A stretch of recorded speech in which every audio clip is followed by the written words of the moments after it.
Hello and welcome back to 365 Days with mxmtoon. I'm Maia, a singer, songwriter, video maker, Oakland native, and astrology dabbler. I'm also a huge fan of history. I love untold stories, gross facts, hidden secrets, and anything weird, dark, and funky from the past. Each day I'm going to share one of my favorite deep cuts with you. So let's take a look at today's stories. It's 365 with mxmtoon. New facts every day, so don't leave too soon. I'm gonna teach you stuff, no it won't be tough. Gonna go a year till you've had enough. It's 365 mxmtoon. On this day in 1987, planets and humans aligned to usher in a new age of peace, tranquility, and enlightenment. Or at least that was the marketing pitch. The event, called Harmonic Convergence, occurred over August 16th and 17th and was the first globally synchronized mass meditation event in history. The dates were chosen to correspond with the special alignment of the sun, moon, and planets.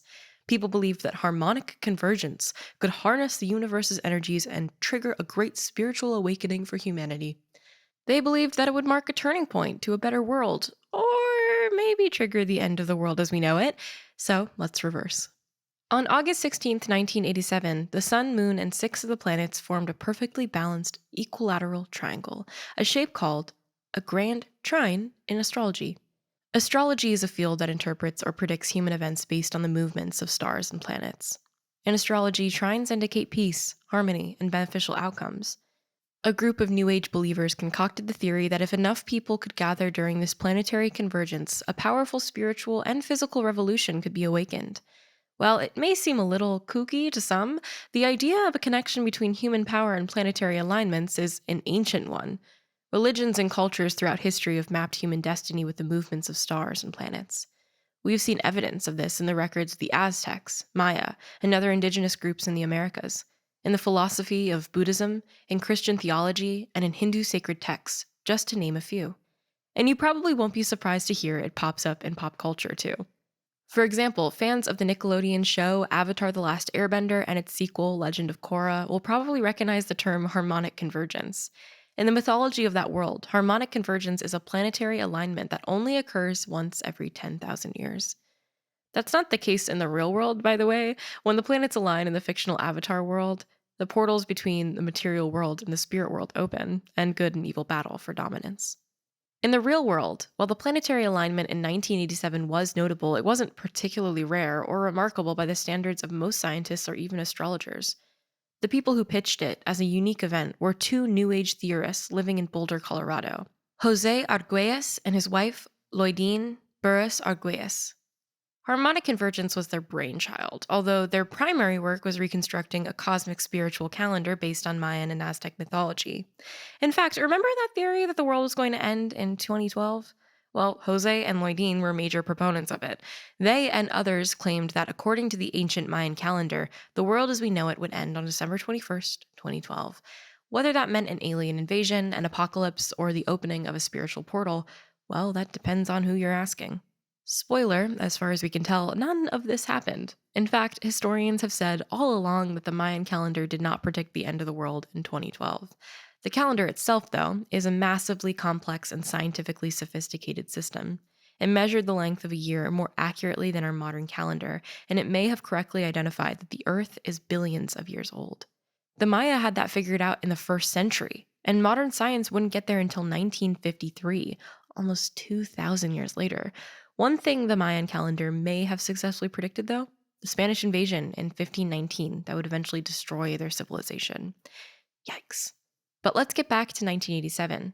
Jose Arguelles and others have many theories about the changes that harmonic convergence could create. Arguelles believed that if 144,000 people around the globe meditated at the same time during the convergence, it would trigger a spiritual cleansing that would last for 5 years and save the world from destruction. He also believed the meditation event would summon back the Maya in the form of a spiritual light or visions. And finally, yes, he expected aliens, or at least some kind of extraterrestrial communication. The primary goal of harmonic convergence was to help the Earth move into a prophesized era of peace, the age of Aquarius. The 1969 song Aquarius / Let the Sun Shine In, performed by the Fifth Dimension, refers to the same theory, popularized by the hippie and New Age movements. 200 sites in the United States and 50 more worldwide served as hosts to the meditation event. People gathered in places like Mount Shasta in California, Central Park in New York City, Stonehenge in the UK, Mount Fuji in Japan, and the Great Pyramid of Egypt. Celebrity participants included the musician John Denver and actress Shirley MacLaine, who is most recently known for appearing in Downton Abbey and Glee. Johnny Carson, who hosted The Tonight Show, even had his audience chant Om, but I think that one was more of a joke. In the end, there is no evidence that harmonic convergence brought about global spiritual transformation, alien communication, or thwarted an apocalypse, though I guess we would have no way of knowing about the apocalypse thing. But the idea that mass meditation could change the world continues today. The transcendental meditation movement suggests that if only 1% of a community practices transcendental meditation, the community could see a reduction in crime and improve quality of life for everyone. Other mass meditation events over harmonic convergence include the Big Quiet at Madison Square Garden in New York City in 2017 and the Mass Meditation Initiative in Los Angeles, also in 2017. One radio announcement in 1987 described the moment like this. Right now, Earth is saying, hey, the way things are going, I'm a nervous wreck. Do something different. Nothing else has worked so far in solving the problems of militarism, environmental pollution, and social discontent. So why not give artists, and the creative spirit a try? And honestly, I kind of get it. My favorite part of the radio ad, though, is a part where they say, a sacred site could be inside your heart, too. Now, let's talk about music. On August 16th, 1974, the Ramones rocked their very first public show at the iconic CBGB bar in Lower Manhattan and launched the punk rock revolution. Punk rock wasn't even a term yet, but with their iconic opening yell of 1, 2, 3, 4, the Ramones blasted through the popular hippie rock of the day with a completely new kind of sound.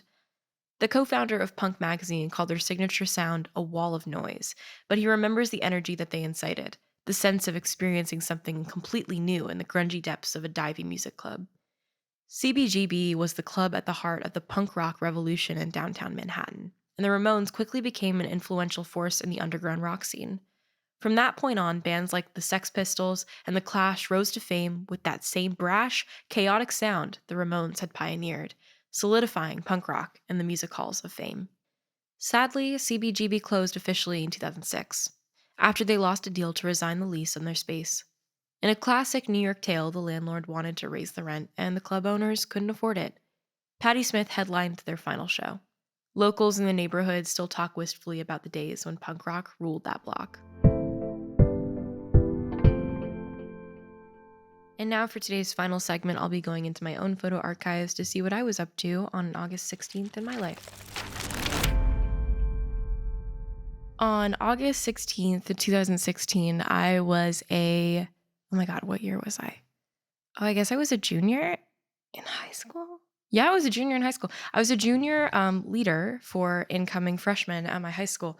If you haven't already noticed this about me, I give off very much camp counselor vibes, I think is the best way to put it. And I definitely involve myself in as many of those sorts of positions as I possibly could beyond being a camp counselor. I was involved really heavily with my school's admissions process, and I was one of the interns for the admissions office, and I ended up doing a lot of orientations and diversity work with the students on campus as well as a student leader.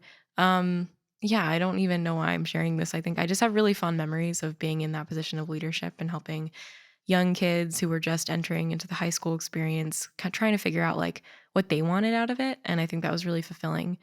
I have no idea how I got here to being a musician today, but I do know that if I wasn't, I would probably be doing something in education. Maybe there's still time for that. I have no idea. But right now, I'm just enjoying making songs and recording podcast episodes for you guys. Thanks for going back in time with me, and remember to subscribe wherever you listen to podcasts. You can come back tomorrow for more stories from the past. It's 365 with mxmtoon. New facts every day, so don't leave too soon. I'm gonna teach you stuff, no it won't be tough. Gonna go a year till you've had enough. It's 365